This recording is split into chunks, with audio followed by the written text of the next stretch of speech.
We are at the HPOCA Summer Show in Booneville, Missouri. Take a walk down this direction. Here they have all the swap meet. They got everything for sale up there. From knickknacks to toy tractors to steering wheels to birdhouses to you name it.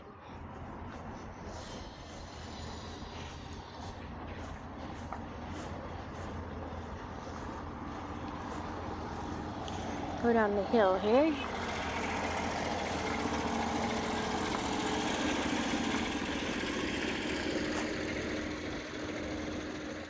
Then up the hill here, they have a house that was built in the 1850s that you can tour. Pretty fancy house for its day.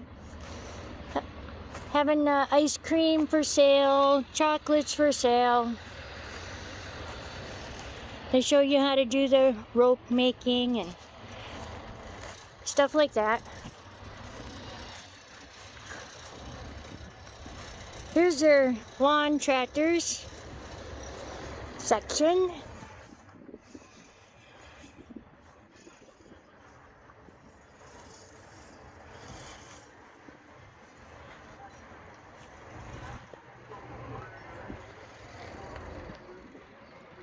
Got the cases, the John Deeres, Cub Cadets.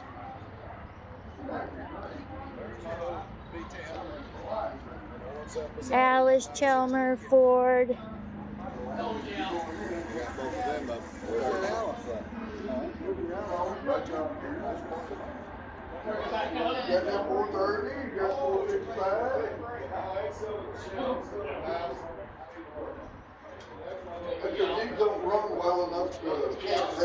And here they got a nice display of the Olivers. They got the 145.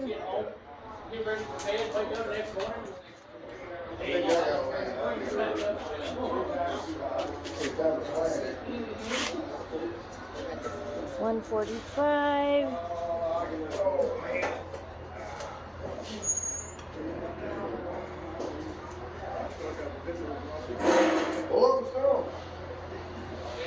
I think it was a button dial.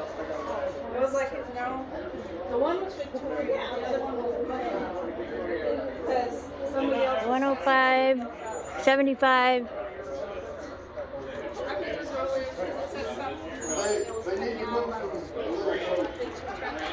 John Deere on tracks.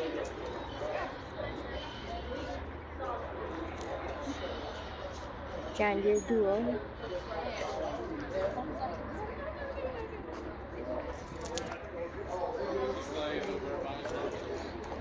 And over here we have the concession stand where you can buy corn dogs, hot dogs, hamburgers, french fries, nachos. Here they got the rope making and the leather.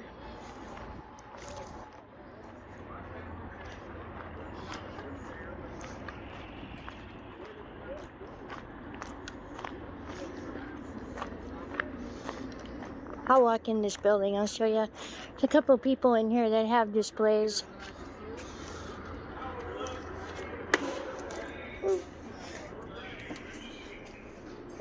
So if you want to get out of the heat, you come into this building. Air conditioned. This is where people eat, but it's late in the day, so people are getting ready to go. But at lunchtime, this place was full.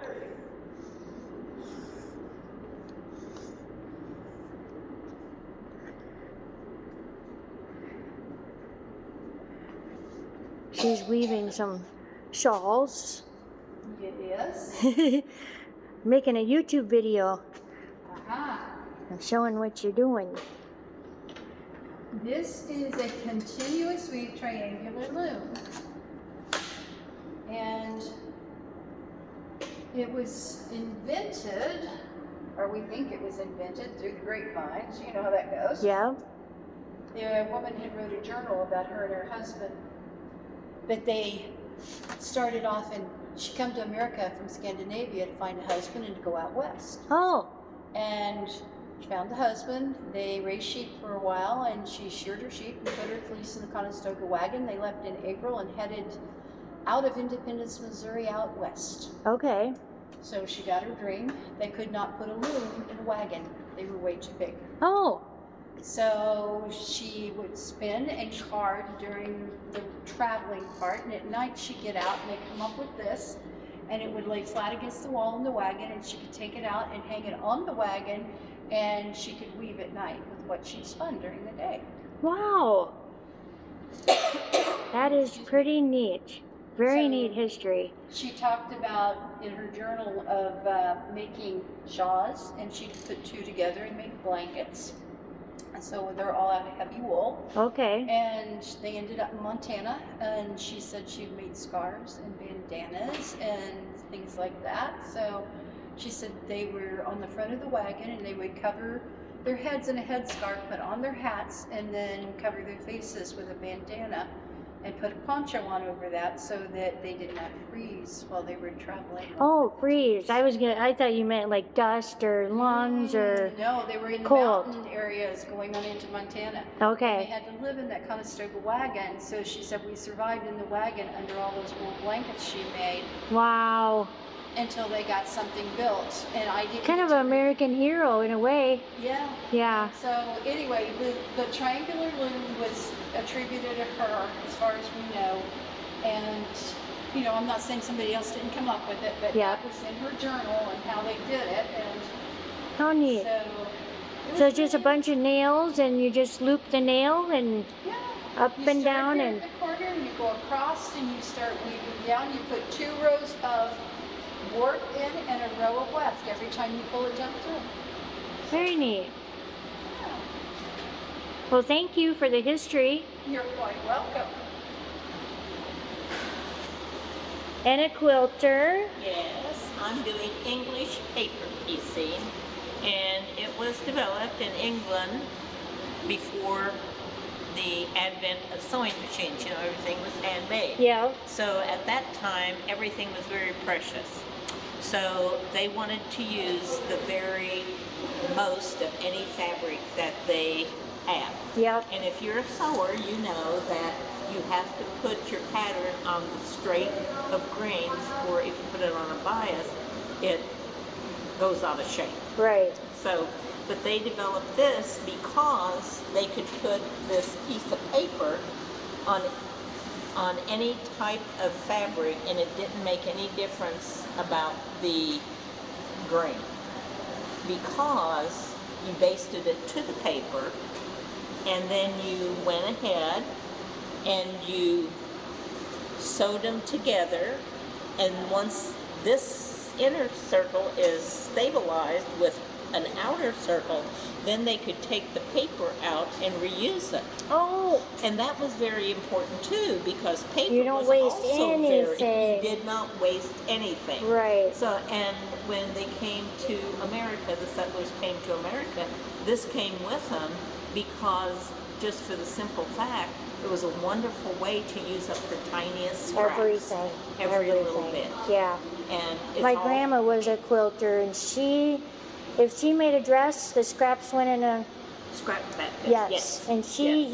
used every piece of that Yes, material and they do. for her quilts. And it wasn't until probably, I would say, the 1800s when the settlers did not have to pay duty on the fabric that came over. Okay. And when cotton became king of the South and they started having cotton mills and that, then that's when they started making all the fancy quilts, the Okay. Baltimore Alvin Yeah. quilts, Yep. the applique quilts, the red and green quilts from the 1800s, 1860s that you see a lot of the Civil War Yep. in Civil War museums, Right. is because it was cheap. And that way that women could actually afford to have something other than a scrap quilt. Right. Right. And you know, most of them are very utilitarian, Right. utility quilts, because the thing was you had to get them done, you had to get them on the beds because you had large families and you didn't want them to freeze. Right. Yep. So that's what I'm doing here, is English paper piecing. Nice. Thank you. You're welcome. this guy. I was here earlier and I bought a pound of black walnuts. Oh, yes. So he has walnuts for sale, $12 a pound. And he gets the walnuts, he cleans the walnuts, he crushes the walnuts, he sorts the walnuts.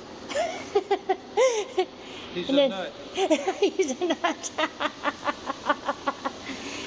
I can pick them for 4 or 5 hours, never eat one, and then get up to the go to the refrigerator and get a quart of ice cream with walnuts in it. Oh, yum. Yeah, that's how I like them. Yeah. It's just a pastime. You can't make money at it. If you want to make money, go down the road and pick up aluminum cans, not picking walnuts. Well, with the shells, you burn those. I burn the shells, okay, for heat in the wintertime. We sell the nuts, but then we strain them when we break them, and it gives me that bird feed. Oh, this is a. Oh, That's okay. what we strain out of them. I see. So you use 100%. 100%, yeah. 100% of them. There's bird feed, there's fuel, and there's the nuts. And they're good for you too. They're good for you. They're very good. Yeah.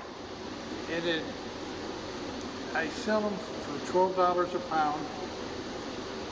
There's 12 hours labor in that pound, Oh, wow. $1 an hour. But I'm not out spending $30 someplace else. True.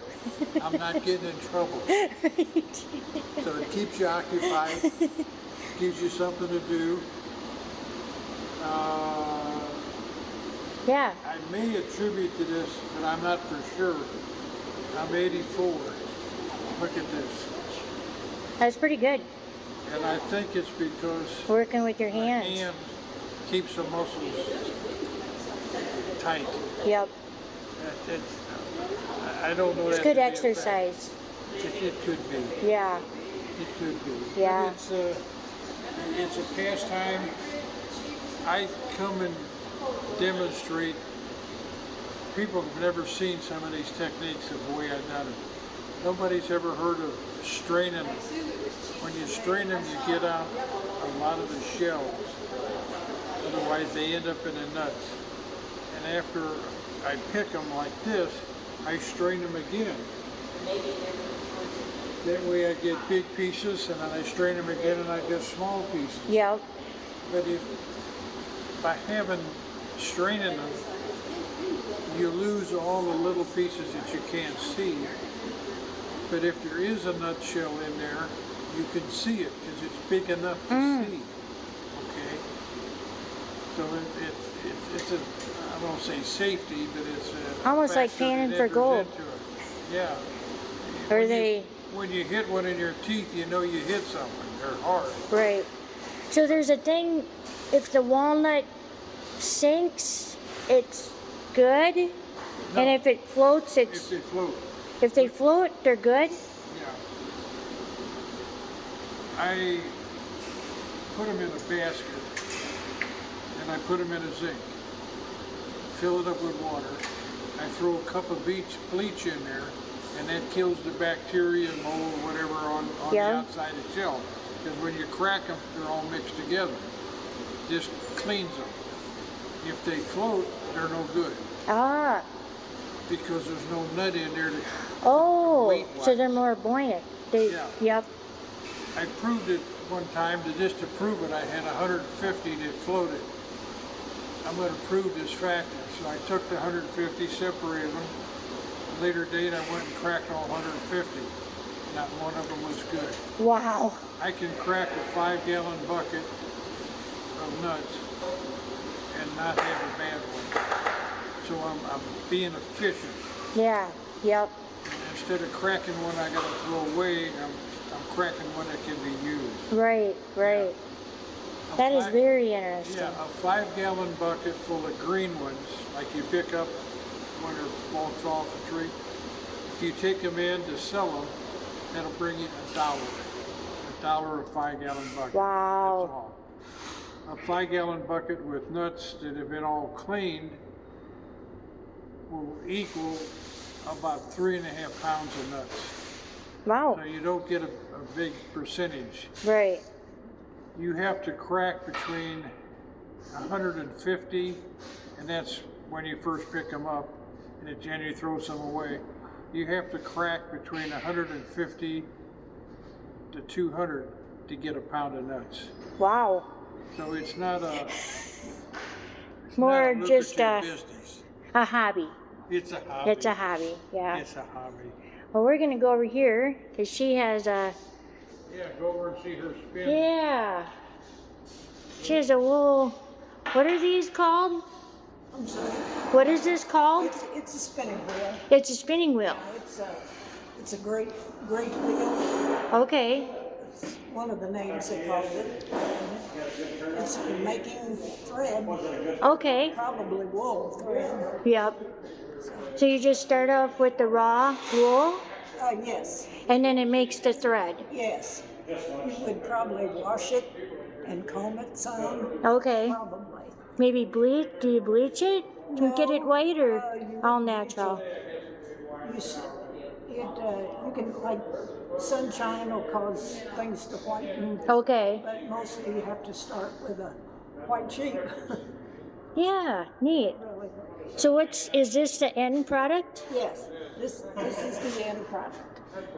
And then that's just a thread. Okay. And to Yep. make yarn, you would ply or twist 2 or 3 or more of those together to Okay. make a 2 or 3 ply yarn.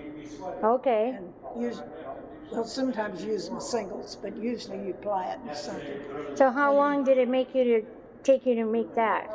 You can do it fairly fast. Fast? Oh, okay. Once you get ready to go, if the spinning wheel is in a good mood and works well. Right. Right. And Very nice. I'll back up and. it's So does this have a pedal? no, these don't. You stand up and walk back and forth in front of. The ones that have a pedal, twist the thread and wind it on at the same time. Okay. This one, you spin off of the end like that. I'm gonna back up so I can get you. Spin off of the end, and then you have to back up to wind it on. Oh. And you repeat that all day. You spin out, and then you over here, and then wind it on. I see. And that's maybe that's why they call them a walking. So you can't. Oh, you can't sit and just. No, not on this. Not on this. This is your exercise. Yeah. Very nice. Well, thank you. Yeah, you're welcome. Storage air conditioning. I gotta stay at home or gotta go out and store.